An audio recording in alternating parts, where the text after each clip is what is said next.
एक समय की बात है। एक गांव में एक विद्वान संत अपने शिष्य के साथ रहता था।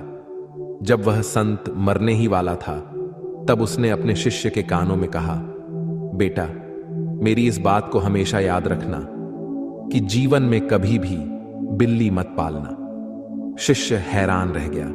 इससे पहले वो कुछ पूछ पाता, संत चल बसे। अब वह शिष्य दिन रात इसके बारे में सोचने लगा कि गुरुजी ने मुझसे ऐसा क्यों कहा और भला मैं बिल्ली क्यों पालूंगा। पर शिष्य जानता था कि उसके गुरु विद्वान थे और उनके द्वारा कहे गए शब्दों के गहरे मतलब होते थे।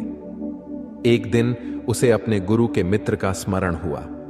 शिष्य उनसे मिलने गया और उन्हें अपने गुरु की बिल्ली ना पालने वाली अंतिम उपदेश बताई और उसका अर्थ पूछा। संत मुस्कुराए और कहा, आपके गुरु ने कुछ शब्दों में ही जीवन का पूरा सार कह दिया है। मेरे गुरु ने भी मरते हुए मुझे यही उपदेश दिया था, पर मैं मूर्ख इसका अर्थ समझ नहीं पाया और अपना जीवन बर्बाद कर लिया।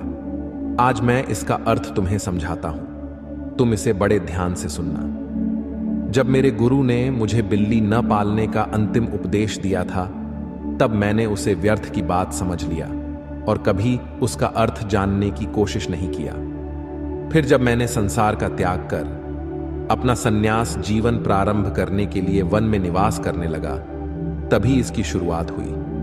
वन में मेरे निवास स्थान के पास एक गांव था, जहां मैं भिक्षा मांगने जाता था।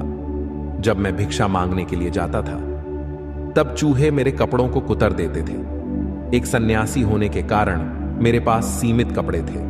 मैंने गांव वालों से इसका समाधान पूछा तो उन्होंने कहा, एक बिल्ली पाल लो, वह चूहे को आपके निवास स्थान से दूर रखेगी। मुझे गांव वालों का सुझाव अच्छा लगा और मैंने बिल्ली पाल ली। बिल्ली पालने से चूहे तो भाग गए, पर अब मुझे उसके लिए दूध की व्यवस्था करनी पड़ती थी। अब मैं भिक्षा के साथ साथ गांव वालों से दूध भी मांगने लगा। गांव वालों ने कहा, हम रोज रोज आपको दूध नहीं दे सकते, इससे अच्छा है आप गाय पाल लो। मुझे गांव वालों का सुझाव अच्छा लगा और मैंने गाय भी पाल ली। गाय पालने से दूध की समस्या तो खत्म हो गई, पर अब मुझे बिल्ली के साथ साथ गाय का भी देखभाल करना पड़ता था। उसके लिए घास की व्यवस्था करनी पड़ती थी, क्योंकि मेरे निवास स्थान के आसपास घास नहीं उगते थे। अब मैं भिक्षा के साथ साथ गांव वालों से घास भी मांगने लगा।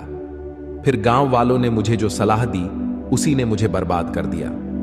गांव वालों ने कहा, हमारे गांव में एक विधवा महिला है, वह संतों का बड़ा सम्मान करती है, आप उनसे सहायता मांगिए। वह आपके निवास स्थान के आसपास घास भी उगा देगी। बदले में आप उसे 2 रोटी खाने को दे देना। मुझे गांव वालों का सुझाव अच्छा लगा और मैंने उस विधवा महिला से सहायता मांगी। अब वह महिला बड़ी सेवाभावी और परिश्रमी थी। उसने मेरे निवास स्थान के आसपास घास तो उगाई ही, साथ में मेरे खाने के लिए अनाज भी उगाने लगी। वह मेरी बिल्ली और गाय का भी देखभाल करने लगी। वह महिला जवान और सुंदर थी।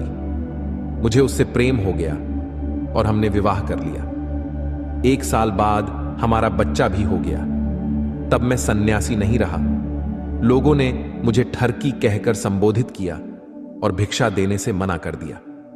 और अब मुझे अपने परिवार के रोजी रोटी के लिए दर दर भटकना पड़ता है।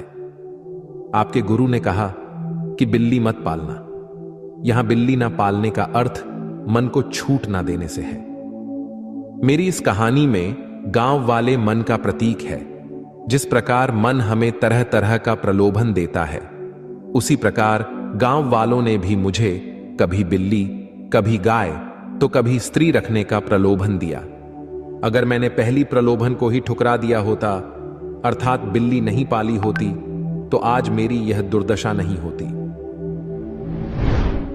दोस्तों, हमारे जीवन में किसी भी प्रकार का लत हो, चाहे वह बीड़ी हो, सिगरेट हो, शराब, तंबाकू या ड्रग्स हो, सब मन को देने वाले छूट का ही परिणाम है।